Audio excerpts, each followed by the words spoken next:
ছেলেটা আর মেয়েটা, এরা একে অপরের মধ্যে যে শক্তিতে একে অপরকে টেনে আছে সেটা আমরা মাপতে পারবো না।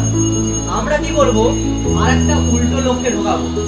সে হয় মেয়ে হতে পারে, হয় ছেলে হতে পারে, ঠিক আছে? সে কি করবে, এদের এটাকে ভাঙার চেষ্টা করবে। সে ওর প্ল্যান বানাবে, যে প্ল্যানে এটা ভেঙে যাবে তার মানে ওই প্ল্যানটা বানাতে ওর যত শক্তি ওয়েস্ট হয়েছে এদের মধ্যে সেই শক্তিটাই ধরে আমরা পেরেছি। বুঝতে পারলি? তার মানে এরা যে শক্তিটার নাম কি, কাকে বলে? শক্তি। যদি বলে বন্ধুর কাকে কি বলবি? তার মানে এটা বলবো না, এই নিউট্রন আর প্রোটনের মধ্যে যে সম্পর্কটা ওটাকে ভাঙতে যে শক্তিটা আছে। এবারে প্রশ্ন, এটা পায় ওরা কোথায়?